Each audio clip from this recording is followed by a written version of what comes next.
Belum recording. Iya. Ini di Di sini. Ya.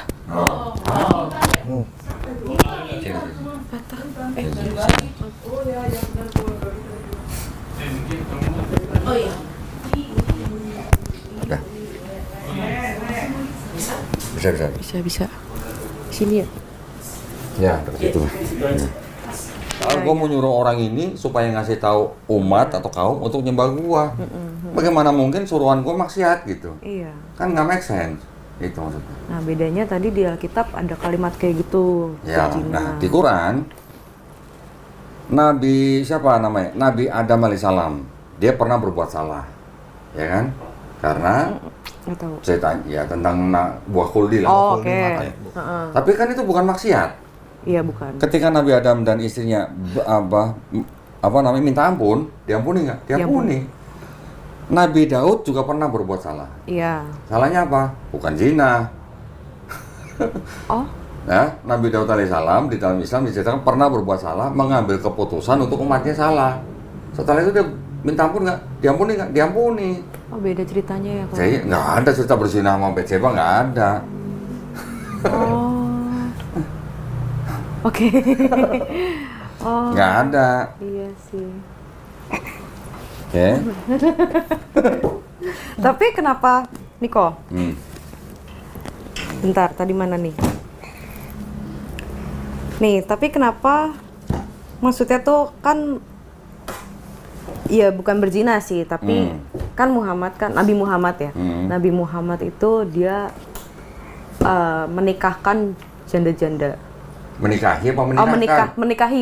Oh, Menikahnya janda-janda. Selain kalau menikahkan janda-janda sama siapa? Dia Penghulu emang dia. dia menikahi janda-janda. Iya. Terus habis itu yang terakhir istrinya tuh yang masih belia. Oke, umur Iya berapa kan? tahun? Umur 6 ya? 6 tahun. Iya bener kan? Iya. Berumah tangganya umur berapa tahun?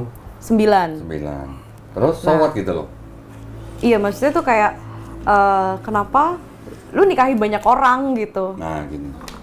Iya karena Ya. maksud saya kayak gak make sense lu Nabi masa poligami banyak banget sih gitu. Berapa yang Vena tahu istrinya Nabi? Aduh banyak. Kalau yang Berapa? 99 tuh siapa tuh? Hah? 99? Siapa? Itu mah bukan, itu mah yang ngebunuh orang ya? 99? Siapa yang membunuh 99 Ada orang? cerita di Nabi? Bukan nabi, salah, beda. Enggak, yang Enggak. Vena tahu istrinya Nabi Muhammad SAW itu berapa orang? Belasan ya? Iya, berapa belas? Aduh lupa lagi kok. Kalau dari beberapa riwayat yang berbeda, nggak lebih dari 13. Tapi di Quran itu memang diberitakan atau difirmankan oleh Allah Subhanahu wa taala itu adalah kekhususan buat Nabi. Kekhususan, ya. Kalau kita lihat nih siapa nih istri-istrinya nih? Ada satu yang perawan atau gadis, Iya. yaitu Aisyah. Tapi yang lain siapa? Janda. Janda-janda. Istri pertamanya Nabi, tahu kan? Khadijah. Menikah dengan Nabi. Khadijah ini 15 tahun lebih tua daripada Nabi. Dan mereka menikah selama berapa tahun? Tahu nggak? Enggak tahu. 25 tahun. Oke. Ketika menikah dengan Khadijah, Nabi tidak poligami. Oke. 25 tahun. Pernikahan apa namanya? 25 tahun. Perak. Iya, perak. Perak. Banyak nggak orang bisa melewati pernikahan perak? Enggak. Nggak banyak, ya kan? Iya. Jadi selama 25 tahun Nabi hanya beristri satu, Khadijah. Gitu ya. Setelah Khadijah meninggal, barulah, ini kan dalam masa kenabian, dalam masa perjuangan, dalam masa perang dan sebagainya. Barulah Nabi menikah lagi. Menikah lagi. Dan ini semua ada perintah dan hikmahnya. Ya, contoh misalnya, menikahi seseorang karena dia janda yang ditinggal mati suaminya dan dikhawatirkan janda ini bisa murtad gitu. Ada lagi yang menikahi seseorang karena ini hadiah dari bangsa lain untuk mengikat hubungan baik dengan bangsa itu, itulah diterima jadi istrinya. Menikahi janda misalnya dengan orang dari kepala suku lain. Ini untuk untuk meningkatkan hubungan baik dengan suku-suku lain. Ada yang menikahi yang gadis, cuman yang Aisyah. Ini pun yang dinikahi adalah anak daripada sahabat yang paling baik daripada Nabi. Itu anaknya, putrinya Abu Bakar. Oh ya, Abu Bakar. Ya, sahabat Abu Bakar. Tapi pertanyaan ini, Misalnya yang dianggap banyak ini untuk Nabi itu adalah kekhususan buat Nabi, tapi kewajibannya Nabi juga beda sama kewajiban umatnya. Sholat tahajud buat kita, wajib apa sunat? Sunat. Buat Nabi? Wajib. Wajib. Panjang-panjang lagi bacanya, sampai kakinya bengkak-bengkak. Mau nggak lo boleh berisi 10, tapi tahajud jadi wajib? Enggak. Sholat aja jarang. Ya, jadi Pelan-pelan. kekhususan buat Nabi itu juga ada kekhususan, tapi kewajiban juga khusus, gitulah ya. Terus mau dibicarakan yang Aisyah nggak, yang menikahi anak kecil? Nggak usah, udah tahu sih. Oh, udah tahu. Ha. Ya, jadi kekhususan buat Nabi, kewajiban juga khusus. Oke. Nah, umatnya diperintahkan di dalam Quran menikah maksimal boleh 4, ya, boleh menikahi 2, 3 atau 4, bukan 2 tambah 3 tambah 4 ya, bukannya. Banyak. Tapi syaratnya apa? Syaratnya? Harus adil. Nah, itu udah tahu. Tapi kan jatuhnya kayak Kalau nggak adil, katanya apa? Nikahilah satu saja. satu saja. Ada nggak di Bible nikahilah satu saja? Ada. Di mana? Satu seumur hidup kan kita menerapin itu. Ayatnya bunyinya apa? Apa yang sudah dipersatukan Allah Tidak tidak boleh diceraikan dipisahkan. manusia. Iya. Laki-laki meninggalkan orang tuanya, dia akan menjadi satu daging dengan istrinya. Istrinya. Di mana ada bilang nikahilah satu saja? Nggak ada sih. Oh iya. Nggak ada. Nah, di Bible ada larangan poligami. Ada nggak? Ada. Buat siapa? Buat umatnya atau buat Raja Israel, Gembala Sidang, dan Diaken? Mau ayatnya bisa gue buka nih. Ya, larangan poligami dalam Kristen bukan dari Bible. Untuk umat nih ya, untuk jemaat ya. Larangan poligaminya bukan dari Bible, tapi dari kepala atau pemuka agamanya. Oh. Yang melarang pertama kali atau menegaskan itu adalah Paus Leo ke-13 di abad ke-19. Bukan dari Tuhan. Bukan, di Bible ini nggak ada perintah jemaat nggak boleh poligami, nggak ada. Oh. Perintah poligaminya hanya untuk Raja Israel, Diaken, dan Gembala Sidang. Sidang. Nah, bahkan kalau baca ini Keluaran pasal 21 ayat 10. Tolong baca Keluaran 21:10. Jika tuannya itu mengambil perempuan lain, ia tidak boleh mengurangi makanan perempuan itu dan pakaiannya dan persetubuhan dengan dia. Berarti boleh nggak poligami? Enggak. Oh, nggak boleh gimana? Jika tuannya mengambil, Perempuan lain, artinya apa? ya poligami. Ah, iya, berarti boleh nggak? Ya boleh sih. Oh. Malah ada aturan kalau poligami harus adil. Itu di situ. Iya. Coba baca lagi. Jika tuannya itu mengambil perempuan lain, ia tidak boleh mengurangi makanan perempuan itu. Oh iya benar. Tidak boleh mengurangi makanan perempuan itu. Berarti kan suruh adil. Iya. Kalau mengambil istri lagi. Istri lagi, ya. Berarti boleh nggak poligami buat umatnya? Boleh. Oh. Iya sih, makanya saya mempertanyakan kayak kenapa sih Islam banyak banget pak istrinya? Saya gitu loh gitu. Apanya? Orang Islam. Banyak apa? Istrinya. Kalau orang Islam kita mah diperbolehkan maksimal 4. Iya. Dan itu pun harus adil. Kalau nggak bisa adil, nikahilah satu saja. Iya sih. Tapi kan mayoritas satu. Nah, Nggak banyak. berapa banyak sih orang Islam yang poligami? Iya cuma bisa dihitung jari. Kalau nggak ada poligami, kita istrinya berapa? Iya. 200 bisa. Iyalah kan aturan. Kalau diceritakan di sini silsilahnya Yesus benar, ya. Kalau diceritakan silsilahnya Yesus benar, Yesus itu keturunan dari leluhurnya Yesus. Ini leluhurnya Yesus itu pada poligami nggak? Seharusnya iya dong. Abraham poligami? Enggak. Abraham poligami nggak? Jatuhnya poligami. Yakub poligami nggak? Iya. Daud? Iya. Salomo? Iya banyak. Salomo berapa tahun istrinya? Aduh, puluhan. 700. Oh iya, ratusan lagi. Istrinya 700, gundingnya 300. 1000 dong. 1000 kan? Kalau Salomo ketemu istrinya sehari satu, itu istrinya nanti ketemu Salomo lagi 2 tahun sekali baru ketemu. Lah iya. Banyak soalnya. Kalau ketemu sehari satu istri loh. Iya. Kalau misalkan lu nggak setuju poligami, sekarang cewek sama cowok banyakan mana? Cewek. Ah, coba. Nah, Kalau nggak poligami kasihan yang cewek dong. Banyak negara yang jumlah perempuannya sekarang lebih banyak daripada laki-laki. Iya, Ya, itu nggak benar. semua negara tapi banyak. Iya, banyak. Di Amerika tahun 80-an, wanitanya aja udah lebih banyak 8 juta daripada laki-lakinya. Kalau semua laki-laki yang ada di Amerika waktu itu semuanya menikah, dan nggak mungkin semuanya menikah, karena sebagian ada yang gay, Iya, ya kan? bener sih. Kalau semua laki-laki yang menikah, berarti ada 8 juta wanita yang tidak bisa mendapatkan suami. Yang 8 juta ini menurut Vena, bagusnya dia jadi public property, apa jadi istri kedua, ketiga, keempat? Istri sih kan. Iya. Kalau jadi istri kedua, ketiga, keempat, harkat martabatnya terjaga. Betul nggak? Bener. Punya anak pun jelas, bapaknya siapa. Iya sih. Betul nggak? Benar. Tapi kalau jadi public property dapat apa? Nggak dapat apa-apa, udah. Kalau dia jadi mistress misalnya. Ya, dapat nama jelek doang tuh. Nah gitu, jadi poligami di dalam Islam itu bukan kewajiban, tapi solusi. Solusi. Nah, pintu darurat gitu. Tapi kan maksudnya kalau apa namanya poligami kan tergantung dari istri pertama kan. Ya, tapi sebenarnya ya gini.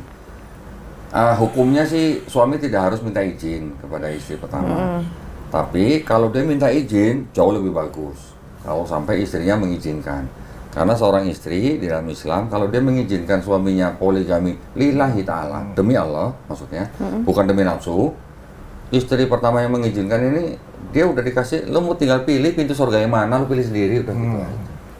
Oh, Seperti itu. Ya. oke. Ya, tapi memang jarang lah, jarang. Iya, iya. Tapi ada nggak? Ada. Ada sih kok. Bahkan gue kenalan temen, karena dia kerja di 2 tempat, 2 minggu di sini, 2 minggu di sini, 2 minggu bolak-balik terus. Istri yang di sini sampai akhirnya datang ke tempat dia kerja, cariin istri buat suaminya. Ada yang begitu. Wow.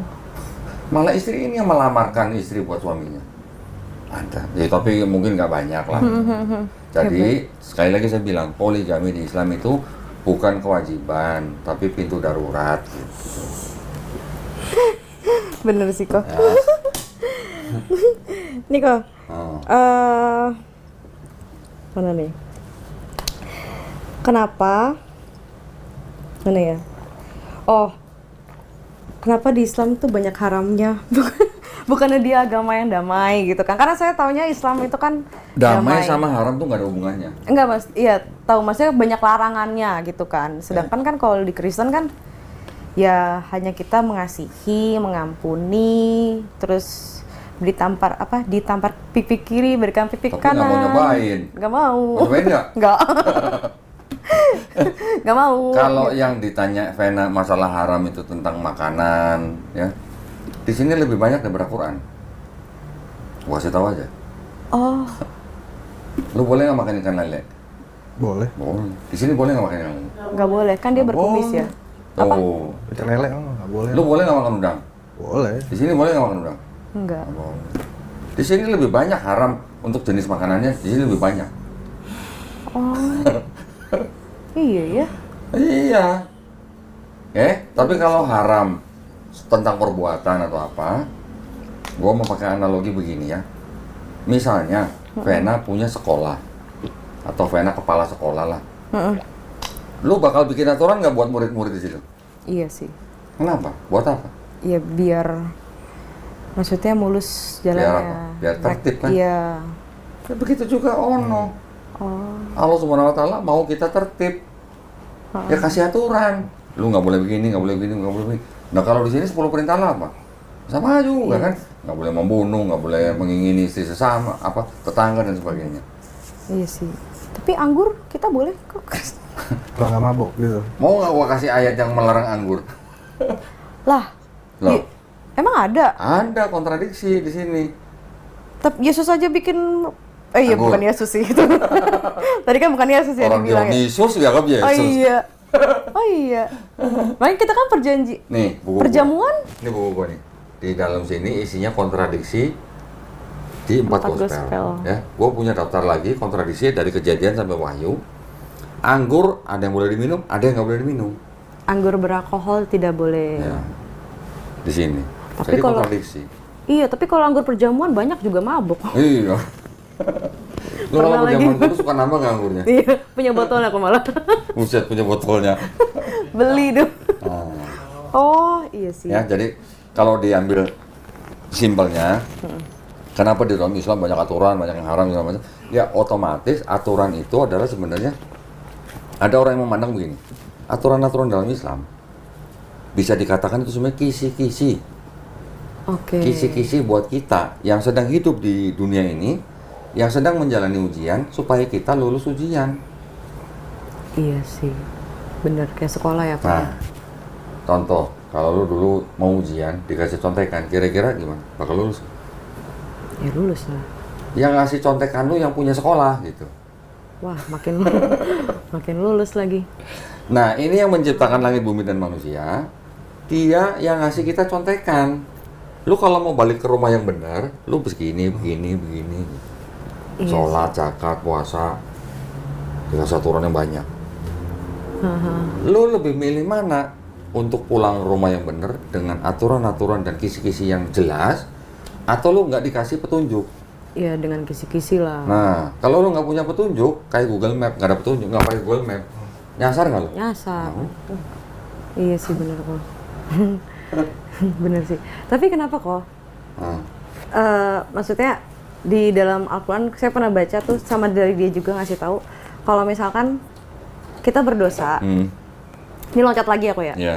Kita berdosa, terus kalau di Al-Quran itu kan ceritanya kita akan dimasukkan ke neraka, disucikan, terus nanti bakal diangkat ke surga. Kalau lu nggak sempet tobat, Oh, tapi kan kalau di Kristen kan kita bilang upah dosa adalah maut. Ya udah, Iya. lu bakal mati. itu konteksnya apa? Upah dosa dalam maut. Ya berdosa terus. Kata Paulus, upah dosa itu maut. Iya. Ya, karena upah dosa itu maut, makanya manusia yang sudah punya sifat dosa itu tidak bisa akan bisa bersatu lagi dengan Bapa. Karena tidak bisa bersatu lagi dengan Bapa, karena upah dosa itu maut, makanya perlu Bapa itulah Yang turun. yang menurunkan Yesus untuk menebus dosa manusia. Oh, Supaya manusia bisa bersatu lagi dengan Bapa. Itu konteksnya. gitu. Makanya saya juga bingung, maksudnya kayak, lah berarti enak dong kita maksudnya manusia kan. Ya udah berbuat dosa aja ntar juga masuk surga. Nah, itu. Ya, sekarang kalau dibilang gini, Gitu kan. upah dosa adalah maut. Penguasa maut siapa? Iblis. Iblis. Kamu tahu sih? Kan saya pernah. Upah dosa adalah maut. Penguasa maut adalah iblis. Kalau Yesus datang menebus dosa, Yesus menebus dosa ke siapa? Mana? Iblis sama manusia tuh. Kalau tahu sendiri kan, Paulus ngajarin upah dosa adalah maut, penguasa maut adalah iblis. Iya.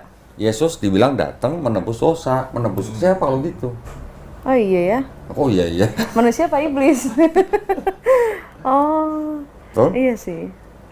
Makanya saya juga kayak, ini sebenarnya tuh yang bener itu kayak gimana gitu kan. Ya karena ada perbedaan antara ajaran Yesus dan Paulus. Paulus mengajarkan gagasan-gagasan baru yang nggak pernah diajarkan Yesus dan nabi-nabi sebelumnya. Oke. Udah dibilang sama Yesus, hati-hati sama orang Farisi. Iya, serigala kan dia.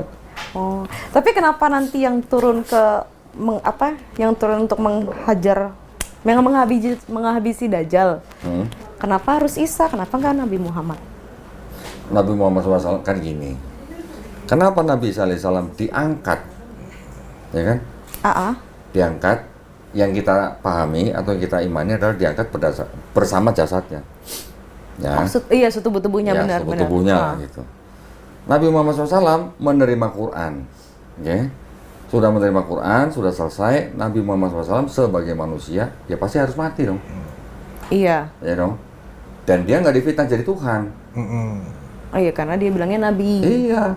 Dan dia melarang pengikutnya untuk membuat lukisan tentang dia.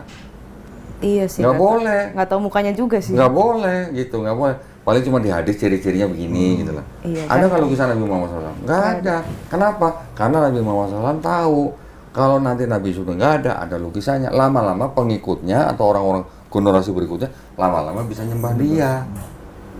Seperti orang-orang Kristen nyembah Yesus. Make sense sih. Benar sih. Kenapa Yesus diangkat? Karena dia diselamatkan dari Bani Israel ya, orang Yahudi kan. Iya.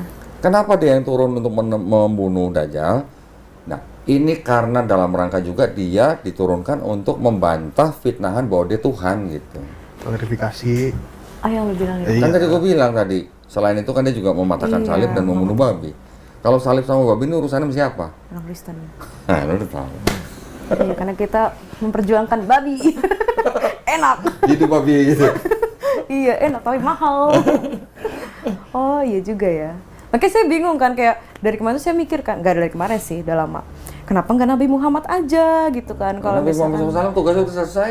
iya, iya sih. Karena dia nggak difitnah jadi Tuhan. Iya. Oh, oke. Paham sih kok. Gue makin pusing. Sebenarnya kalau kita mau tarik garis benang, ya benang merah lah istilahnya, dari Musa, Yesus, ini kan masih ada syariat yang mirip, tapi tetap dijalankan sama orang Islam. Iya. Tapi kalau akidahnya sama. Tapi ketika kita lihat Paulus, benang itu putus di Paulus. Ya nggak? Untuk konsep ketuhanan dan keselamatan. Itu. Makin yakin saya nih kok. Alhamdulillah. Bunda Maria pakai hijab nggak? Pernah nggak lihat foto Maria, lukisan gitu, Maria nggak pakai hijab? Bukan hijab tapi apa? Kerudung. Tudung. Iya, tudung. Ya, pokoknya nutupin rambut kan? Iya, kan kalau kita bilang karena di sana pasir, jadi nutupin rambutnya biar kena pasir. Bukan. Gini, orang bilang pasir. Kalau pasir kenapa nggak sekalian nutup muka? Iya. Ya kan? Iya Berarti bukan pasir. Terus ada pendeta lagi bilang karena itu fashion, Hah? tradisi. Oh iya, tradisi. Oke. Ha. Kalau tradisi berarti kan ada yang ngajarin sebelumnya. Iya. Ya dong. Siapa yang ngajarin? Bisa jadi kalau diurut-urut yang ngajarin itu Nabi. Iya. Nabi dapat ajaran dari mana kalau bukan yang mengutus? Tuhan, Nah, iya. gitu maksudnya. Oh iya sih kok. Kalau di gereja kan ada yang pakai apa tuh? Iya, itu yang Katolik. Dia pakai kan? Ya. Apa namanya ya? Iya itu Tapi Birawati, kenapa- Birawati. Ya, tapi kenapa umatnya nggak ngikut gitu? Kenapa? Gitu. Oh iya sih.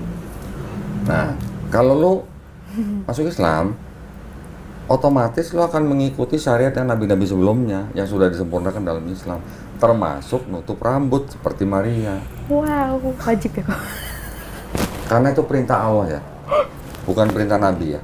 Pakai hijab tuh bukan perintah Nabi, perintah Allah di dalam Quran. Oh ada. Ada. Oh itu bukan kata hadis atau Bukan. Rasul? Itu perintah Allah. Oh iya. Saya kira tuh kan, karena kata dia tuh lu kalau nanti Islam lu nggak apa, ya itu tergantung dari hidayah kata dia kan. Sebenarnya nggak harus dipakai pelan-pelan, nggak apa-apa. Ya kalau baru masuk Islam boleh lah belajar lah pelan-pelan lah. Oh, tapi yang diwajibkan. Di Quran disuruh. Kalau Quran kan bukan perintah Nabi, Quran kan perintah Allah.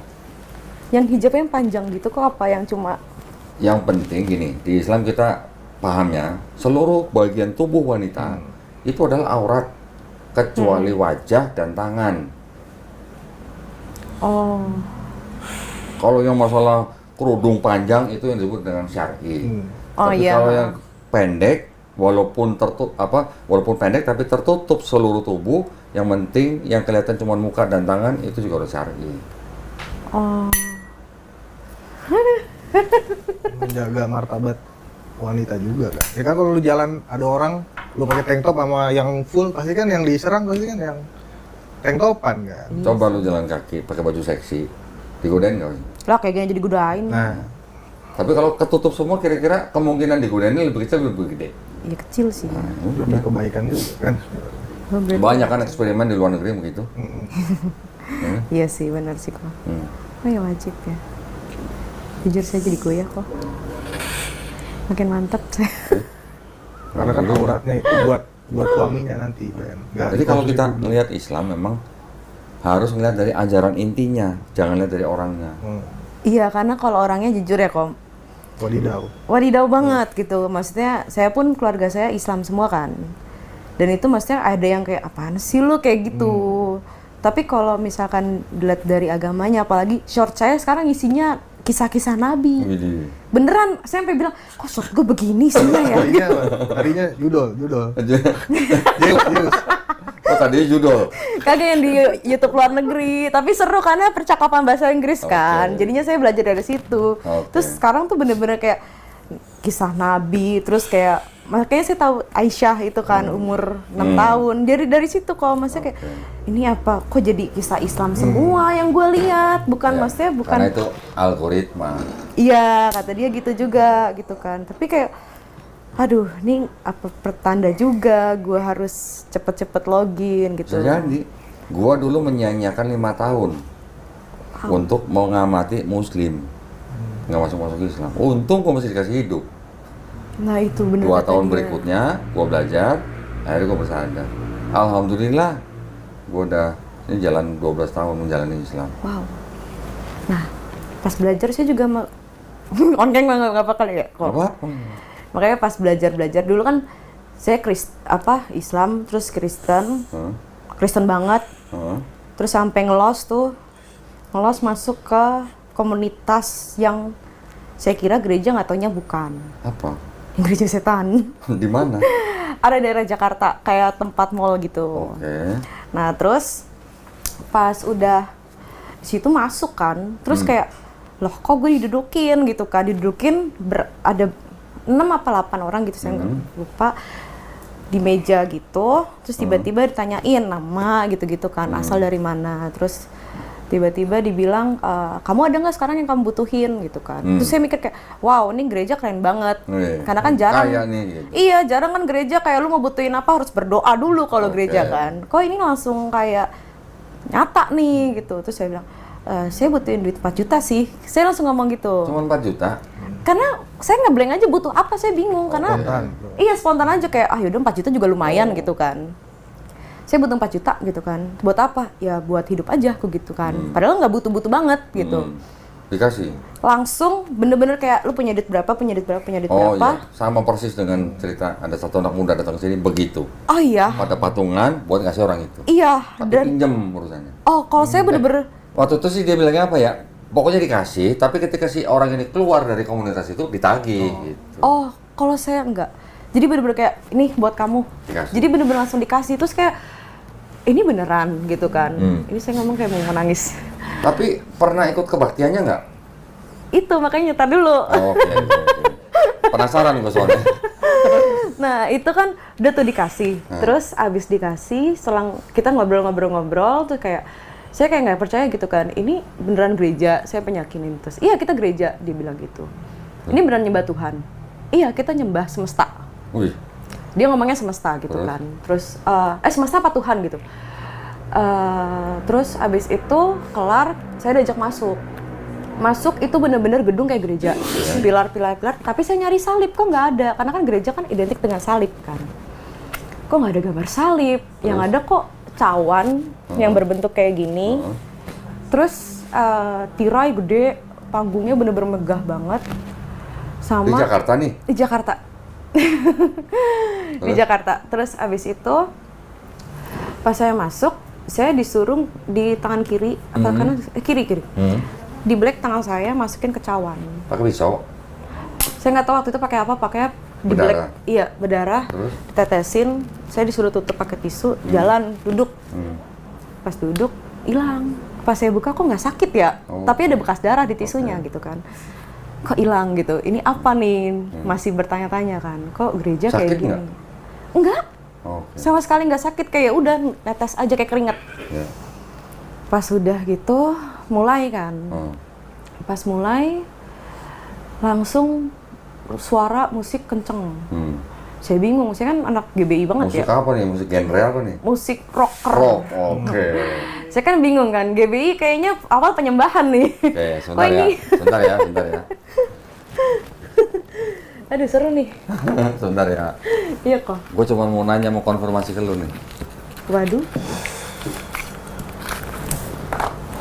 Ini dapat angker. Sebentar. Aduh, bukunya kecil sih. Nah, Aduh, nyarinya susah nih kecil nih. itu yang kita biru. Mana? Biru banyak. Itu yang kecil, Mana sih? Biru. yang kedua, yang biru. Aduh, gua taruh mana ya? Itu. Gua punya Bible-nya loh. Emang iya? Ada. Beneran. Nah kita nggak boleh pakai Bible. Iya, tapi ada Bible yang khusus. Beda. Bukan Bible yang LI gitu, bukan. Ini bukan.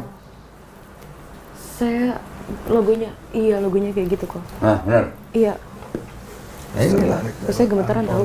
Saya tuh sebenarnya nggak berani ngomong kayak gini kok. Iya. Oh iya, ada tuh gitu. Benar? Ya itu yang menciptakan yaitu. Kalau dibaca kisahnya, waduh ngeri dah. Iya. Makanya pas logonya sama kalau benar. Nah, udah. Terus makanya pas ibadah rocker saya bingung. Kok gini ya Tuhan, saya gitu kan. Ini gue masuk salah masuk gereja atau maksudnya kayak atau emang udah jalannya ke sini, saya gitu kan. Karena di sini tuh nyata banget, nggak harus tunggu dengan doa. Saya bilang gitu kan. Terus pas mulai ada 5 orang di mimbar. Itu boleh cakep-cakep gitu kan. Mereka nyanyi ngerocker gitu-gitu.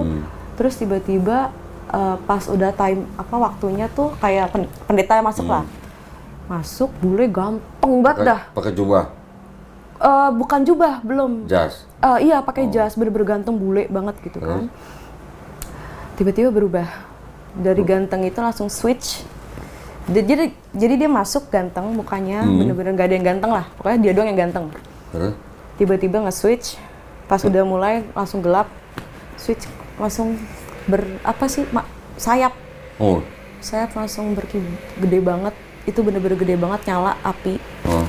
Di situ saya langsung diem. Ya udah, saya langsung diem bener-bener kayak ya Tuhan, maksudnya kok jadi kesini gitu kan. Berarti cuma sekali doang itu ikutnya? Sebenarnya jangka masuk ibadahnya itu hampir sebulan. Oh, hampir sebulan. Iya, karena kan saya orangnya dulu kan logika. Maksudnya ya ngapain gue nyembah Tuhan gitu kan. Maksudnya kayak oh ya udahlah gue ke gereja ini aja, lebih make sense dan lebih logika, kayak lu butuh apa langsung dikasih. Sampai dia nanya kerjaan kayak lu mau kerja nggak maksudnya di pemerintahan, lu mau nggak gue tawarin, kata dia. Pemerintahan? Gitu. Iya. Widih.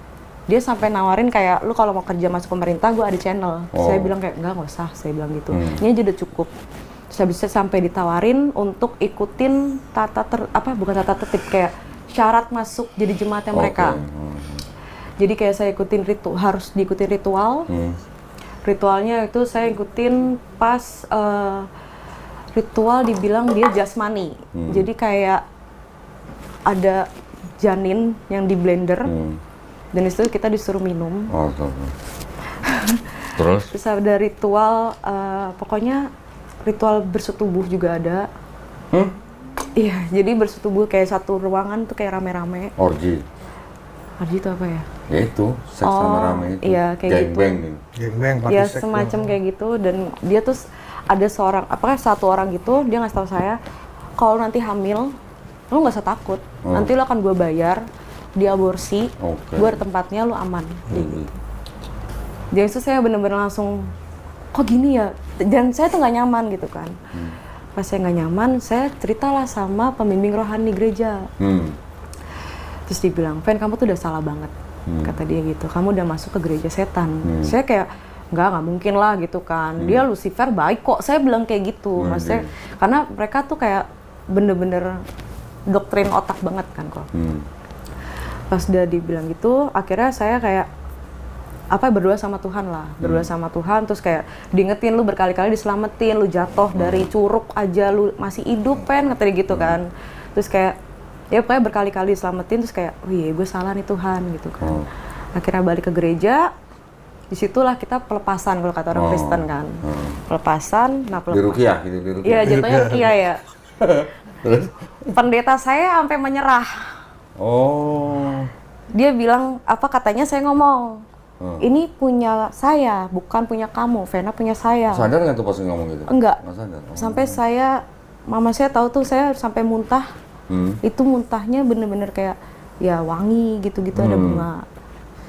Nah di situ saya kayak kok gue sakti banget gitu, maksudnya kayak kok bisa ya kayak gitu. Itu sampai pelepasan tuh kita berjam-jam lah jatuhnya, sampai pindah ruangan bener-bener kayak ya udah. Di situ saya langsung bilang sama orang gerejanya itu, saya bilang, Pak, saya udah nggak mau ikut, saya gitu. Saya udah balik ke Kristen. Saya diancam. Diancam, nggak boleh. Maksudnya nggak boleh, lu nggak boleh kemana-mana. Lu punya gue. Saya diancam, terus saya pokoknya sering dimimpiin, sering rep-repan. Sampai mimpinya sampai sekarang masih inget kok. Akhirnya saya pas posisi depan, saya bilang nama Yesus. Sadar. Setiap saya bilang nama Yesus, tuh sadar. Yesus tolong. Karena saya manggil bapak, mak saya tuh nggak ada, maksudnya masih sakit kan. Di situ saya langsung kayak, gue takut kemana-mana gitu kan. Saya sampai chat teman saya menghilang. Sampai sekarang nggak tahu jejaknya. Yang bawa saya kan. Terus habis itu, akhirnya saya bilang sama dia, gue udah gak kuat gitu kan. Gue harus kayak gimana? Terus akhirnya dia bilang, yaudah lu gue lepasin. Lu boleh ke gereja lu. Tapi syaratnya lu jangan kasih tahu orang-orang sini. Tempatnya di mana. Sama seperti apa kayak kita gitu. Maksudnya kita seperti apa. Terus kayak, iya saya janji. Nah, tapi makanya ini kan saya bilang nih. Iya. Enggak gini. Saya nggak pengen tahu tempatnya di mana. Nggak pengen tahu. Namanya siapa saya juga nggak pengen tahu. Saya cuman kalau misalnya Vena cerita begini, ya ini sebagai perjalanan hidup aja. Saya nggak perlu tahu tempat di mana dan orangnya siapa. Gitu. Makanya kan di situ saya maksudnya kalau perjalanan sebenarnya kan pada nanya kan yang teman-temannya Kristen kan, lu kenapa sih penasaran sama Islam gitu? Karena ya saya nggak berani cerita gitu. Emang ngomong sama orang gereja penasaran sama Islam? Gitu? Iya. Ngomong sama orang gereja, ngomong sama orang temen gitu kan. Gue tuh penasaran deh sama Islam. Maksudnya kayak karena kitab kita tuh aneh, banyak banget yang keambiguan, saya gituin. Saya tuh sampai berdebat yang di Kopi, yang di Monas, itu sampai malam kok kita berdebat tentang agama. Buset. Sampai teman saya bilang lakum yudum apa? Lakum dinukum. Iya, sampai teman saya bilang kayak gitu. Nah makanya saya tuh mereka perjalanan saya mencari Tuhan tuh sebenarnya tuh panjang juga. Iya panjang sampai, aduh mau nangis lagi. Sampai saya masuk ke gereja setan tuh maksudnya kayak. Ya penasaran gitu kan, maksudnya Tuhan mana sih yang benar gitu. Pas tadi Kodon dibilang tuh, oh iya ya, kayak maksudnya kalau Tuhan tuh masa iya banyak kontradiksi gitu. Maksudnya kayak berarti Tuhan yang gue sembah beda, bukan beda, salah. Jatuhnya salah kan. Berarti selama ini gue menduakan Tuhan dong, padahal satu sisi kan maksudnya hidup kan, gak tau ya kalau sekarang tuh mungkin udah umur 28 juga kan. Jadi kayak gue pengen bener-bener mikirin akhirat gitu kan. Tapi kalau umur 28 udah mikir akhirat itu udah bagus loh. Emang iya? Udah jam 40 baru mikir akhirat. Saya tuh karena hidup saya tuh maksudnya dia tahu lah, maksudnya bener-bener bolak-balik lah. Bener-bener dosanya jauh banget lah. Justru terus sampai kalau menurut saya, mohon maaf ya Ven ya, menurut saya dengan umur yang masih 28, Vena sudah mikir akhirat. Vena harusnya bersyukur. Karena di dalam Islam ada Quran, ayat dalam Quran surat Al-An'am ayat 125. Ketika Allah mengizinkan seseorang untuk menerima Islam, Allah akan membuat orang itu dadanya lapang untuk belajar Islam. Tapi ketika Allah mengizinkan orang itu tersesat, Allah akan membuat orang itu dadanya sesak dan sempit seperti mendaki langit. Iya benar. Yang Vena rasain sampai sekarang gimana? Pas tadi seperti sesak dan sempit atau lapang? Lega sih. Alhamdulillah. Karena bener-bener makanya tadi kan saya sempat mau nangis tuh kok, tapi saya tahan kan. Kayak kok maksudnya di Kristen apalagi banyak kontradiksi kayak gitu kan. Maksudnya kok Tuhan yang gue sembah kayak gini ya gitu kan. Sedangkan yang di Al-Quran otak saya tuh salah. Selama ini kan mereka selalu Nabi Muhammad. Yang saya tahu kan mereka mentuhankan Nabi Muhammad. Makanya kan saya baru tahu kan, maksudnya berarti bener-bener ke Tuhan, langsung tertujunya satu. Nabi Muhammad tuh hanya yang ngasih tahu yang bener kayak gini. Makanya saya langsung kayak Vena pengennya punya Tuhan yang bisa dilihat sama mata manusia atau yang nggak bisa dilihat mata manusia? Pengennya? Ya pengennya sih mau lihat, tapi ya kalau kita ngeliat mau lihat? Enggak sih. Enggak sih. Karena gede banget tadi dibilang. Bukan masalah, bukan gede fisik ya, bukan kita nggak bisa lihat. Tapi kalau Tuhan itu bisa jadi manusia, kan dia harus mengambil ras tertentu. Nggak mungkin dong semua ras manusia dipakai untuk satu manusia, nggak mungkin dong. Harus ngambil ras tertentu. Dalam Kristen diceritakan Tuhan itu mengambil rupa manusia dengan dalam Yesus, itu ras apa? Ras Yahudi kan? Gua sebagai orang Cina pengen nggak punya Tuhan yang sipit? Mau lah. Nah, yang Ethiopia aja bilangnya Tuhannya kulit hitam. Berarti kalau dia mengambil ras tertentu, berarti Tuhan itu maha adil nggak? Gitu aja. Iya, enggak. Tapi kalau di Islam nanti kalau masuk surga salah satu kenikmatannya bisa Ya, kok ya? Saya pernah dengar. Ya, cita-cita umat Islam.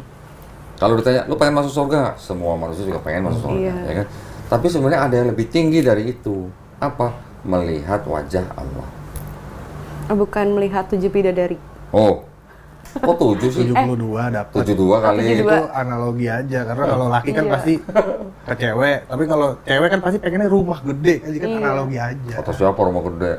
Bukan perhiasan. Enggak, rumah saya. Oh, rumah ya. Oh, epe. Lah kalau di surga mah kagak mikir duit. Sekarang di sini lu pengen rumah. Ya, tapi maksudnya melihat wajah Allah itu adalah sebuah kenikmatan yang paling Iya tinggi. sih, penasaran Dah, sih bener. Dah itu aja. Jadi buat kita umat Islam yang sedang hidup di dunia ini dengan segala macam aturan yang lu bilang tadi banyak, itu bisa dikatakan itu adalah penjara buat kita. Iya benar. Penjara, ya. Tapi sebagai kisi-kisi juga supaya kita nanti insya Allah bisa melihat wajah Allah.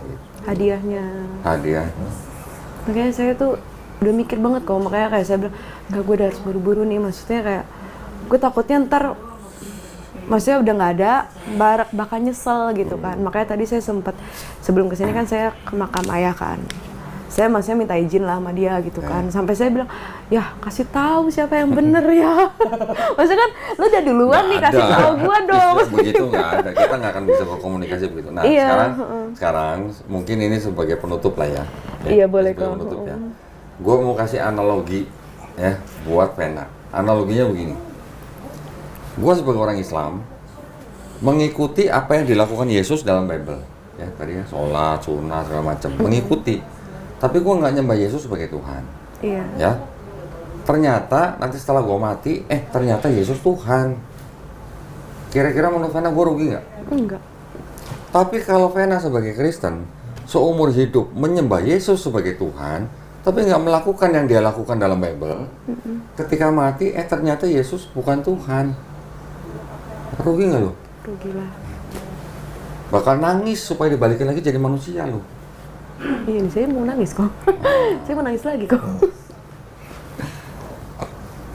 Alhamdulillah kalau saya melihat sebenarnya Allah sudah mengizinkan Vena untuk menjadi orang beriman.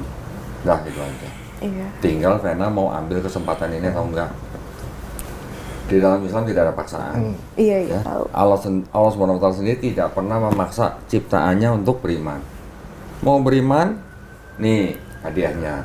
Nggak beriman, nih hasilnya. Udah gitu aja. Karena Allah menciptakan kita dengan free will. Nah, tinggal kita menggunakan akal dan pikiran yang sudah diberikan pada kita untuk bisa mencari Allah SWT. Iya sih kok. Masa depannya Vena masih panjang, masih luas. Masih banyak yang bisa dilakukan. Tapi mikirnya akhirat tuh kok nggak tahu kenapa. Nah, alhamdulillah masih umur 28 udah mikir akhirat. Biasa umur 28 malah lagi mikir seneng-seneng ya. Oh, ledek. Atapnya keluarnya lagi. Dia tersinggung ada. Ini ngomong 28 ya kan. Ada yang tersinggung apa tersanjung? Oke, Umur sekarang. 28 lagi ngapain ya gue ya? Lagi kayak botol Oh iya no lebih parah lagi no. Tiap hari dugem ya? Jumat Sabtu. Oh Jumat Sabtu. Dulu sama. Iya. Holy Weeks every week. Iya bener. Oke, sekarang tinggal terserah Vena mau jadi orang apa gitu. Orang beragama Islam. Nah, alhamdulillah. Terus saya mau nangis lagi. Belum syahadat udah nangis gimana? Iya kayak maksudnya tuh kayak apa endingnya? Oh gue jadi orang Islam lagi gitu. Nih, sekarang gini. Kalau tadi kan saya udah kasih surat Al-An'am 125 ya. Nanti insya Allah setelah ini Vena dadanya akan dibukakan lebar-lebar untuk belajar Islam. Itu nanti. Nah, ketika nanti Vena sudah merasakan iman Islam, nanti Vena akan merasakan Allah tuh sayang banget sama gue ya. Allah tuh memberikan penghargaan yang paling tinggi buat Vena. Apa tuh kok? Itu nikmat iman Islam. iman Islam itu adalah nikmat yang paling tinggi dibandingkan apa?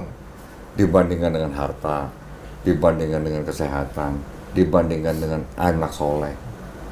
Nikmat Islam, iman Islam itu paling tinggi dibandingkan tiga ini. Karena apa? Dengan iman Islam, insya Allah nanti kita bisa melihat wajah Allah. Iya. Nah itu. Bener, itu yang saya pengen sih. Ya. Alhamdulillah. Emang dulu waktu muslimnya pas umur berapa? Masih kecil kok. Umur berapa? TK kali. Oh TK. Nah, Iya. oke, sekarang gini, gua kasih tahu nih rahasia nih dalam Islam nih. Orang Islam kita semua tahu bahwa setiap bayi yang lahir dari keluarga apapun, dia sebenarnya fitrah. Fitrah itu artinya apa? Sifat asal manusia. Oke. Bayi bisa apa? Gua tanya. Nggak bisa. Nggak bisa apa-apa kan? Dia hanya bisa Nangis. berserah diri kepada penciptanya nggak? Iya. Dia jadi gede kan karena dititipin sama orang tuanya. Iya. Nah, dia bisa jadi Yahudi, Nasrani, Majusi karena orang tuanya. Lu jadi kayak Kristen kan juga karena orang tua. Iya. Tapi ketika orang itu nanti mendengar Islam, menerima Islam, sampai dia memeluk Islam, orang itu sebenarnya tidak pindah agama. Orang itu sedang kembali ke fitrahnya. Jadi Muslim. Muslim artinya orang yang berserah diri kepada kehendak penciptanya. Itu arti Muslim. Oh, oke. Saya baru tahu. Islam artinya berserah diri. Muslim orang yang berislam. Jadi Muslim orang yang berserah diri kepada siapa? Kepada penciptanya. Berserah diri kepada penciptanya. Berserah diri gimana? Mentaati perintahnya, menjauhi larangannya. Proses ya kok. Iya sih. Allah ngelihat nggak lu mata biru, lu mata sipit, lu rambut keriting, rambut lurus? Enggak. Yang dilihat takwanya. Iya sih kok. Makanya dia selalu bilang, sayang banget Pen, lu Kristen, lu baik, kata dia gitu kan. Kalau orang Kristen saya bilang memang kebanyakan baik. Iya, dia Cuma kebanyakan mereka pada nggak tahu agamanya, gitu. Iya. Nggak tahu kitabnya, gitu. Saya aja baru tahu, makanya saya kayak kaget. Kayak makanya dari tadi saya mikir kayak Tuhan kenapa sih kok gue baru tahu sekarang kayak gitu. Nah, nggak apa-apa. Kadang saya bilang kalau lu tuh pasti dibayar kalau di dunia tuh pasti dibayar kontan. Tapi setelah itu gue nggak tahu dah. Ya itu tadi. Dia jadi bingung tuh, masa iya? Masa maaf mengasih dan maaf penyayang. Lu baik berbuat baik nolong orang. Dibalas di dunia tapi dibalasnya. Ya tar dulu, lu harus beriman dulu nih gitu. Sekarang, Iya. dulu kuliah nggak? Berhenti.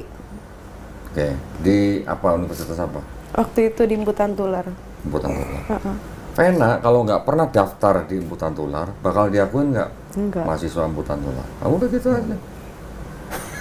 Lu kalau nggak pernah daftar, bakal diakuin nggak di sono? Iya sih. Udah gitu aja. Iya sih. Saya pas bilang bapak meninggal, insya Allah kayaknya meninggalnya nggak bakal kenapa. Maksudnya luas aja pasti Pen. Terus pas dilihat, ini luas. Enggak, soalnya sejarahnya kan nggak ada Kristen yang meninggalnya pasti rata-rata tuh smooth gitu loh. Kan dibalasnya sampai titik itu. Iya sih. Ya itulah karena Allah Maha Pengasih. Jadi lu mau beriman nggak beriman, lu berbuat baik, gua balas langsung. Ya. Tapi kalau ntar saya Islam, doain bapak saya nggak bisa dong. Bapaknya meninggal dalam keadaan apa? Kristen. Nggak boleh. Oh kan, makanya saya waktu ke makamnya, Pen sorry, gue bingung nih, doainnya gimana? Yang melarang umat Islam untuk mendoakan kerabat atau orang tuanya yang meninggal bukan dalam keadaan Islam, yang melarang bukan Nabi, Allah sendiri yang larang. Oh. Mohon maaf ya, jangan Tapi kaget kalau ya. datang, Karena gini, saya mau kasih coba analogi kasih lagi. Kalau kita di sini secara fisik kita punya orang tua atau kita punya anak, darah daging lah ya, kepada orang tua kepada anak. Tapi kalau Vena percaya nggak bahwa setiap manusia ini punya ruh? Iya. Ruh ciptaan Allah bukan? Iya. Allah menciptakan ruh itu beranak nggak? Enggak. Nah, berarti kan semua ruh itu kan ciptaan Allah. Iya. Berarti ada nggak ruh orang tua, roh anak, gitu ada nggak? Nah, berarti orang tua kita di dunia, anak kita di dunia, itu semua titipan. Nanti kalau di sono, udah balik lagi ke sono, ada nggak? Ruh itu adalah anak saya gitu misalnya ruh yang lain. Nggak Ada nggak ada. begitu? Nggak ada. Nah jadi Allah SWT sendiri yang memerintahkan kita tidak boleh mendoakan kerabat atau keluarga kita yang meninggal bukan dalam keadaan Islam. Apa? Baca terjemahannya aja. Tidak pantas bagi Nabi dan orang-orang yang beriman memohonkan ampunan bagi orang-orang musyrik sekalipun orang-orang itu kaum kerabatnya. Setelah jelas bagi mereka bahwa orang-orang musyrik itu penghuni neraka jahanam. Tuh kan tegas banget kalimatnya. Kadang-kadang gimana gitu ya, kalau baca takut itu gimana bacanya. gitu ya. Tapi ya begini kayak bahasanya Allah begini untuk manusia gitu. Makanya saya nggak berani baca, maksudnya belum berani baca full. Karena baca ayat awal aja, bukan Al-Fatihah, apa sih yang kedua? Al-Baqarah. Al-Baqarah ya? Iya, itu aja. Kalau kayak- begini ambigu nggak? Enggak. Tapi kalau Yohanes 3:16 ambigu nggak? Karena begitu besar kasih Iya, sehingga ia mengadakan anak. yang tumbuh supaya orang percaya kepadanya tidak binasa. Jadi artinya setiap manusia hidup di dunia ini semua sudah dikasih kesempatan. Kalau dia mendengar Islam, dia bisa mencerna tentang ajaran Islam, tapi dia menolak, salah siapa? Salah orangnya. Walaupun dia orang tua kita. Ini mama saya tuh. Gini. Selama orang tua kita masih hidup di dunia, kita boleh mendoakan sebanyak-banyaknya. Boleh mendoakan. Tapi kalau dia meninggal dalam keadaan bukan Islam, kita nggak boleh doain. Itu aja. Dan di dalam Islam, kita diajarkan kita menghormati orang tua kita, walaupun beda keyakinan. Ya? Kalaupun orang tua kita yang beda keyakinan itu ngasih perintah ke kita, di Quran nih, kita jawab aja nggak boleh. Bayangin, Iya sih. aja nggak boleh, apalagi gitu. Ibarat. Dan itu perintah Allah, bukan perintah Nabi. Bayangin, berarti kan Allah minta kita supaya kita menghormati orang tua kita, karena kita ada di dunia ini ya melalui orang tua kita. Tapi kalau orang tuanya dia maksudnya doain yang buruk, Maksudnya? Jadi dia ngerasa kalau doanya buruk bakal dikabulin gitu. Lu ntar bakal gak sukses. Padahal kan Iya. tetap semuanya kan Soalnya dari saya yang pernah dia. digituin. Orang tua doa yang buruk kepada anaknya. Kira-kira sama Allah dia kabulin nggak? Seharusnya enggak. Nih, Makanya saya Makanya. mama saya enggak ini. nah makanya di dalam Islam ada yang namanya rukun iman. Ya, rukun iman itu beriman kepada Allah SWT, beriman kepada malaikat-malaikatnya, beriman kepada kitab-kitabnya, nabi-nabinya, dan hari akhir atau hari kiamat. Tapi yang terakhir ada satu yang namanya qada dan qadar, takdir. Orang tua suku apa? Coba. Jawa. Sebelum lahir jadi manusia, Vena bisa nggak milih, gue mau lahir dari orang Jawa? Bisa? Enggak. Nggak bisa, kenapa? Takdirnya Jawa. Takdirnya, itu takdir mutlak. Iya. Vena nanti meninggal usia berapa, rezekinya sudah ditakdir, itu semua takdir mutlak dari yang pencipta kita. Tapi kalau Vena mau sukses, ngapain? Ya usaha. Usaha, bekerja keras, mau pinter, belajar, Iya. dan segala macam. Itu takdir yang diusahakan, itu namanya. Tapi takdir kita jadi suku apa, rasa apa, nggak bisa milih kan? Itu salah satu rukun dalam iman Islam. Iya sih. Makanya saya kadang takut gitu. Kalau kita takut, alhamdulillah, berarti kita masih punya sense gitu ya. Sense untuk menjadi orang beriman gitu. Iya. Dia ini kok kadang takut durhaka kalau ke Islam katanya. Durhaka sama siapa? Sama orang tua. Kalau kan enggak gitu. Mama Nggak saya ada selalu urusan. ngancem kok. Gini. Menjadi orang beriman itu gak ada urusannya dengan durhaka. Karena durhaka itu kalau orang tuanya memerintahkan kita sesuatu yang tidak ada hubungan dengan akidah. Contoh misalnya, kita udah dilahirkan sama orang tua kita. Udah gede, kita udah cari duit sendiri, terus kita lupa sama jasa orang tua. Kita nggak pernah ngasih duit, malah kita ninggalin dan segala macam. Itu durhaka. Iya. Tapi kalau urusan memilih Tuhannya, mencari kebenaran, apa hubungannya sama durhaka? Jadi kalau orang Islam itu fokusnya adalah kepada pencipta kita. Iya sih kok. Ya. Alhamdulillah. Mau syahadat?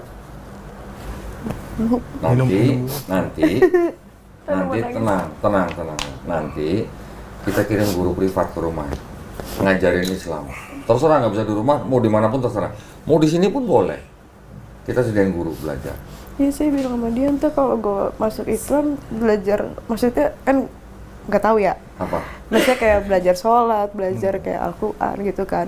Ada yang ngajarin. Itu sholatnya di mana? Sedangkan mama saya kan kayak gitu kan. Dia masih tinggal sama mamanya. Masih ya, maksudnya aduh, gue mau maksudnya udah bener-bener 70% tuh kemarin kan kok. Ini bener-bener mau mantepin tapi ada aja gitu, takutnya nanti malah Gini. diusir apa gimana gitu. Gini. Kita yayasan. Kalau ada orang mau masuk Islam, kita harus bantu. Kalau sampai dia masuk Islam dan dia harus terusir dari rumahnya, kita sediain tempat di sini penampungan. Tuh, dua Iya, orang. kakaknya bilang. Bahkan kalau sampai Vena masuk Islam, terus terbentur masalah hukum gara-gara masuk Islamnya, kita sediain pengacara gratis, nggak ada yang perlu bayar. Lah, gitu aja. Iya kok. Ya. Dan jangan lupa, orang baru masuk Islam itu seperti orang yang dapat grace period gitu. Dikasih waktu lu belajar dulu. Allah Maha tahu lah. Gitu. Enggak yang hari ini baru syahadat, besok harus sholat 5 waktu, enggak begitu. Belajar dulu sambil belajar. Orang belajar sholat kan nggak bisa sekali semalaman belajar besok bisa, nggak bisa. Nanti kita kasih perangkatnya, kita kasih gurunya, kita kasih buku-bukunya. Aduh, makin mau nangis saya. Tenang. Bahkan kalau sampai diusir, kita sediain tempat, makan ada. Ada nggak makan? Ada tuh. Tapi bukan MBG, beda. Tapi nggak ada babinya kan? Tapi nggak ada babinya kan? Oh nggak ada. Iya sih kok. Ya, jangan takut. Segala sesuatu yang bisa kita bantu, kita pasti bantu. Oke? Kalau gitu, saya sangat-sangat menyarankan Vena bersyahadat mengenakan hijab. Udah pernah cobain? Udah dulu. Oh, udah pernah dulu. Sekarang belum? Belum lagi. Tuh di dalam ada kaca tuh di kamar tuh. Coba ngaca, before and after-nya nanti gimana? Ya, Aduh, saya mau nangis. coba lihat. Nanti Lutfi juga pasti kaget kalau ngeliat dia pakai hijab. Mel, tolong dibantu Mel. Disiapin dulu kok sertifikat dan Sertifikat nanti aja lah. dulu hari ini. Nggak usah hari ini nggak apa-apa, nanti tinggal dikirim aja. Iya. Yang penting sadar dulu. Hah? Surat pernyataan boleh? Surat pernyataan siapin. KTP-nya bawa? Bawa. Nah, tolong pinjam KTP-nya, difotokopi. Nah, di sono. tuh. Ditinggal aja kalau nggak. Aku udah di atas dan di itu dulu. Ya. Sini. Oke. Tarik gue.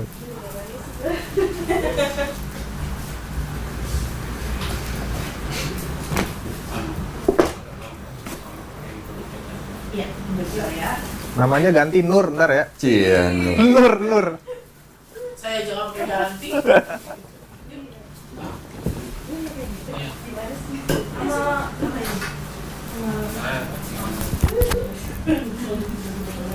Ntar subuhan ini, kok rider subuh. Iya, kita kadang suka sama biker subuhan. Oh, betul. Tapi collab sama Felix Xiao belum? Belum pernah. Oh, makanya sih kadang nonton, oh belum kayaknya. Belum pernah.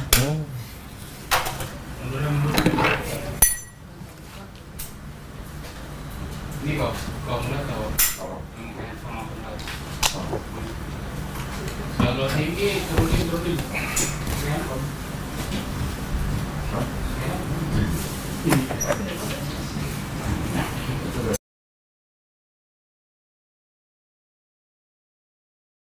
Gak apa-apa, santai aja. Belum rekor. Saya habis salah 3 pagi.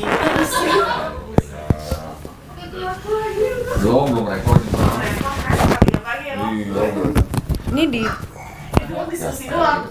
di sini. dari jam 5 ke 7 pagi. Ya.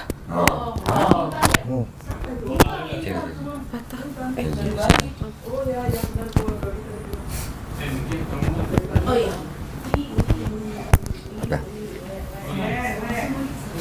Bisa. Bisa. Sini ya. Ya, dekat situ.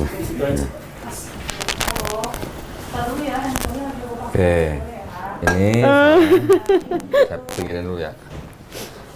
Tapi dulu bentar ya, dikit ya. Ya, rapiin dulu dah. soalnya udah enak ini. Maaf Kak, maaf. Kelihatan berantakan. Ya. Botolnya.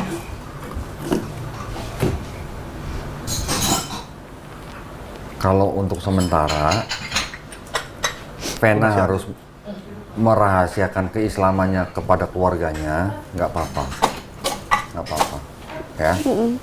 Tapi yang penting kan hatinya sudah beriman. Iya. Masalah menjalankan Islamnya, mencari kesempatan supaya bisa menjalankan Islam sebisa mungkin.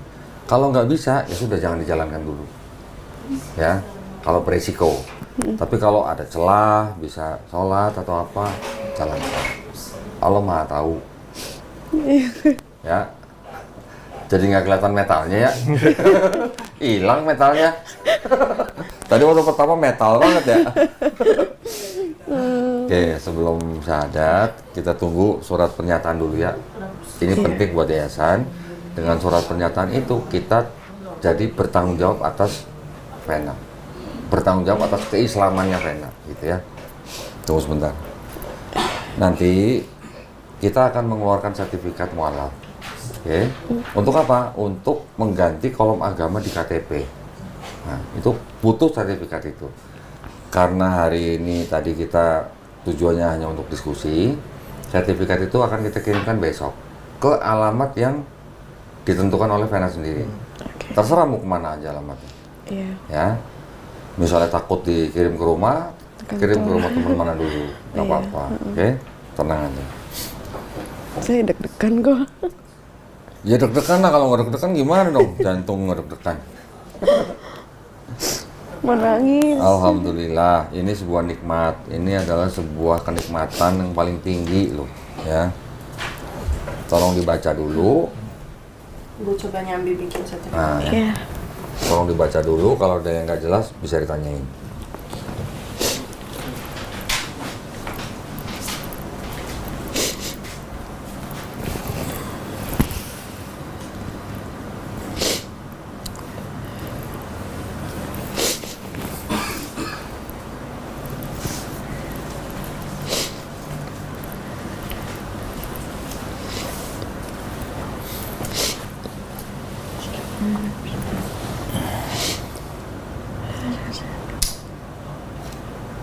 Iya. Jelas? Jelas. Oke. Ditandatangan di atas materai, tulis nama sama nomor HP. Gemeteran. Orang gemeteran. Nggak ada nilai duitnya, gemeteran. Gimana ada nilai duitnya? Masih syukur langsung. Iya.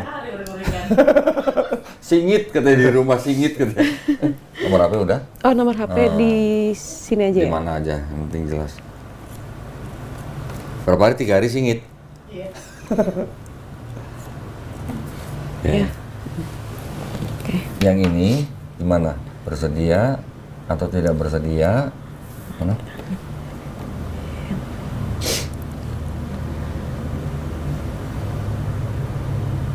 Bersedia ya, tapi nanti Iya. sebelumnya kita akan kirim ke Vena untuk direview. Iya. Yang mau dipotong kasih tahu saya, Iya. ya.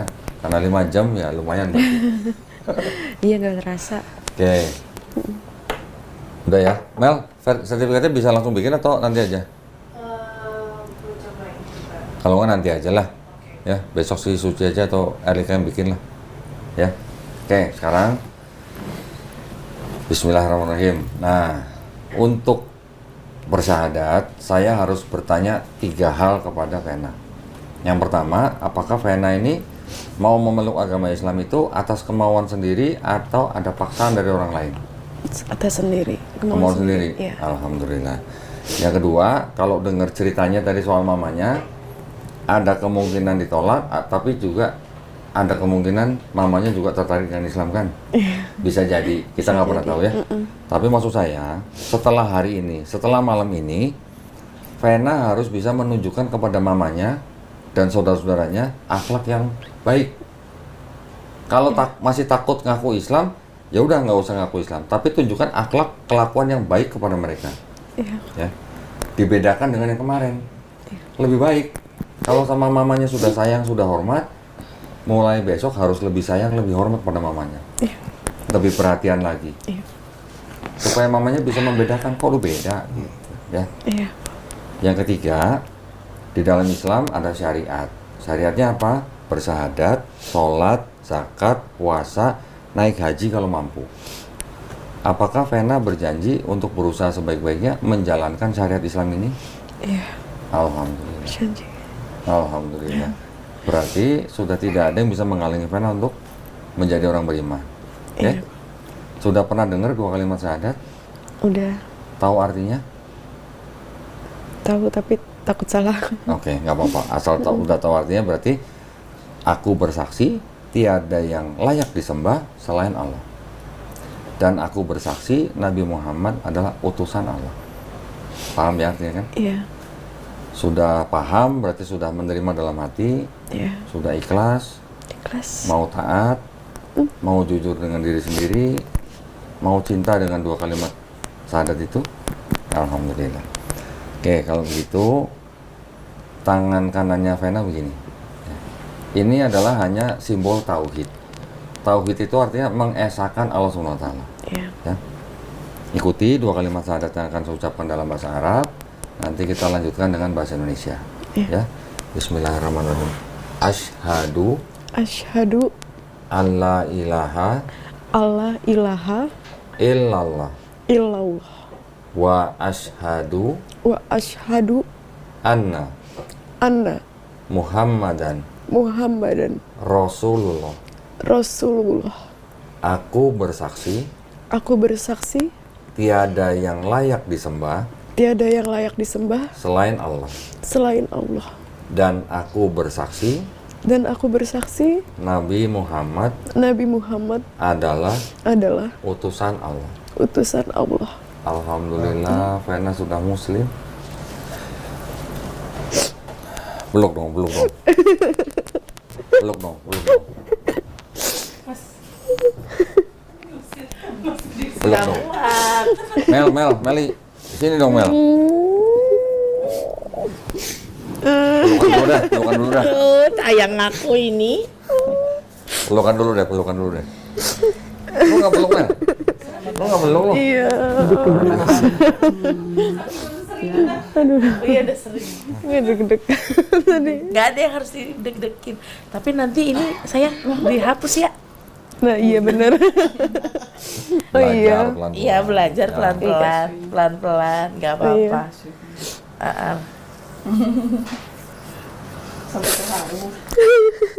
Nggak apa-apa. Semua akan baik-baik saja. Ya. Keputusan sudah dibuat. Allah punya rencana. Nah, Ya, Iya. ingat kita adalah umat pilihan Allah, itu doang kok. Iya. Sesimpel itu kalimat. Oke? Oke. Semangat. Iya, semangat. Pokoknya welcome to Login klub. keren. Oke. Alhamdulillah, Vena sudah jadi orang beriman. Tadi saya sudah memberitahukan tentang yang fitrah ya. Iya. Ada satu lagi yang saya belum kasih tahu. Apa tuh? Jangan kaget ya. Ketika ada orang yang bukan orang Islam, dia bersahadat masuk Islam, semua dosa-dosa orang itu dari mulai puber, ya, dari mulai akil balik sampai orang itu bersahadat, semua dosanya diampuni. Menangis. Dihapuskan. Ya, termasuk dosa pernah menyembah Lucifer, termasuk dosa pernah menyembah manusia. Semua dosa-dosanya sudah diampuni sama Allah SWT ya. Tapi kebaikannya orang itu dari mulai akil balik atau puber sampai dia bersahadat, semua tetap dicatat sebagai pahala kebaikan. Ya, keren nggak?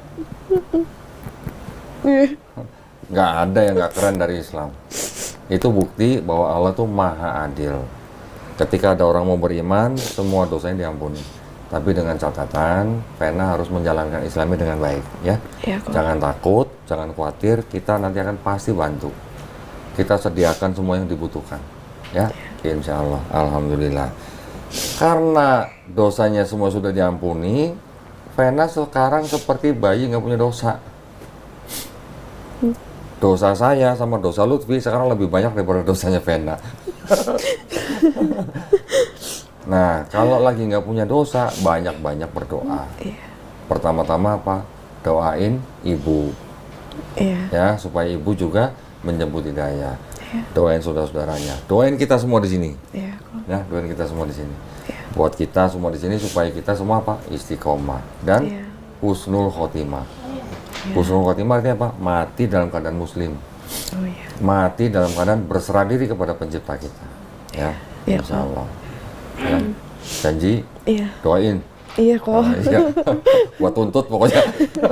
Iya kok. Doain Wilda istiqomah, ya. Doain Cimelisa, doain Cimeli, biar kita semua istiqomah. Biar cepet kurus. Gimana mau cepet kurus habis ini lo semua Tuh, ayam. doain Mas Gito biar cepet nikah gitu katanya. Ya, alhamdulillah. Yang penting kita juga sama-sama berdoa, mudah-mudahan kita semua dijadikan golongan manusia yang mengikuti apa yang sudah Allah turunkan melalui Rasulnya. Dan insya Allah kita dijadikan golongan manusia yang menjadi saksi keesaan Allah SWT. Ya. Dan sama-sama tadi kita juga berdoa, mudah-mudahan kita semua dilindungi dan dijauhkan dari api dan asap neraka. Itu yang paling penting ya. Alhamdulillah. Izin saya tutup ya. Iya, boleh kok. Baik, alhamdulillah. Saya jadi terharu nih, Masya Allah.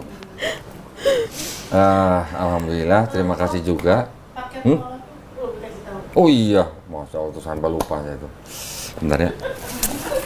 Sampai lupa saya tuh, gara-gara nangis terus ya. Iya. Baru. Ya, ini ada buku petunjuk sholat.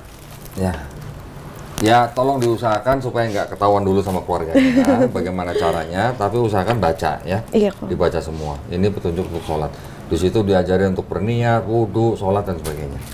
Ini ada buku terjemah juz amma. Isinya surat-surat Quran yang masuk dalam juz amma, surat-surat pendek. Oh, oke. Ya. Ini ada buku Iqra. Nah, Iqra ini adalah buku jembatan untuk bisa baca Quran dalam bahasa Arabnya. Oh. Gimana caranya? Nanti ada yang ngajarin, tenang aja. Iya, pusing tuh saya. Ini nanti seperti kelas 1, kelas 2 SD, ini Budi, gitulah. Oh, oke. Ya, cuman hurufnya beda mungkin lah. Iya, kebalik ya kok ya? Hah? Emang Iya, maksudnya? pokoknya dari kanan ke kiri. Oh, oke. Ya, nanti ada gurunya ngajarin, tenang aja. Iya. Gurunya perempuan kok, tenang aja. Iya kok. Tenang aja, Lut. Gurunya perempuan. Sekalian saya kasih Qurannya. Ya, tolong disimpan dengan cara yang paling baik. Iya. Jangan siap. sembarangan taruh. Iya. Ya, juga tolong dipelajari bagaimana adab seorang muslim memegang mushaf Quran. Kalau perempuan atau laki-laki yang mau pegang mushaf Quran untuk baca, itu dalam keadaan berwudu. Tapi kalau perempuan sedang datang bulan, nggak boleh pegang mushaf Quran. Kalau mau baca Quran, kalau sedang berhalangan, boleh baca yang di handphone. Iya, iya. Ya, tapi kalau yang ini tolong dijaga dan simpan dengan cara yang paling baik. Ya. Iya. Ini ada sejumlah uang. Di dalam Islam ini ada uang zakat. Tadi kita bahas ya zakat ya. Iya. Salah satunya untuk mualaf kan. Ini kan mualaf nih. Berhak menerima ini dan nggak boleh nolak. Nggak boleh nolak ya, walaupun banyak duit. Iya, Nggak boleh menolak. Ini nanti terserah mau dipakai buat apa. Iya. Ya. Jangan dilihat jumlahnya. Nggak sampai 2 miliar kok. Saya masukin ya. Iya, makasih. Ini saya masukin. Ini ada. Nah, ini nanti buat praktek belajar sholatnya kita kasih sajadah yang ada bacaannya. Oh, oke. Ya. Bacanya di buku itu, prakteknya pakai sajadah ini. Kalau belum hafal, boleh baca ini atau boleh belajar sambil pegang buku, boleh pegang handphone, boleh. Oh, iya. Tenang aja. Ya. Nanti kalau udah sholat ke masjid, jangan bawa yang ini. Emang kenapa? Nanti sebelah ikut nyontek. Oh. Iya. Di dalam ada apa nih? Mukena kalau salah nih. Ya, mukena. Saya nggak usah keluarin lah. Iya. Nanti sertifikatnya akan disiapin besok. Kita kirim ke alamat yang di info sama Vena ya. Iya. Tolong diterima. Pegangnya atau bawanya hati-hati, ada Qurannya. Iya, Ya. siap. Ada yang mau ditanya? Sejauh ini belum sih kok. Belum ya? Nanti Iya. belajar pelan-pelan. Iya. Yang penting kalau mualaf itu belajarnya step by step, tapi ada progresnya gitu. Oke? Iya. Oke, saya tutup ya. Iya, Izin ya. boleh kok. Baik, alhamdulillah. Terima kasih juga atas perhatiannya buat para pemirsa yang sudah menonton diskusi kita selama berapa jam ya? 5 jam setengah ya. Iya, 5 jam. Ya, dan sudah menyaksikan Vena bersahadat. Mudah-mudahan para pemirsa juga mendapatkan pahala semuanya. Dan buat para pemirsa yang ingin mendukung perjuangan dakwah kami, dipersilakan untuk mengirimkan ke Bank Muamalat dengan nomor rekening 3030 300 300 atas nama Yayasan Garda Mualaf Indonesia. Konfirmasi bisa ke nomor handphone 0896 30 300 300 ya. Barakallahu fikum, semoga partisipasi para pemirsa diterima di sisi Allah SWT sebagai amal jariah. Amin ya rabbal alamin. Baik, kalau gitu kita pamit undur diri. Wabillahi taufiq wal hidayah. Wassalamualaikum warahmatullahi wabarakatuh. Sekali lagi selamat Vena ya. Iya, Pak. Ada apa-apa jangan sungkan-sungkan hubungi kita. Iya, Kita siap. siap. Oke? Iya, Pak. Salam metal dong berarti. Udah nggak metal dong. Oh, nggak metal. Sekarang salam tauhid. Iya. Ya, salam tauhid.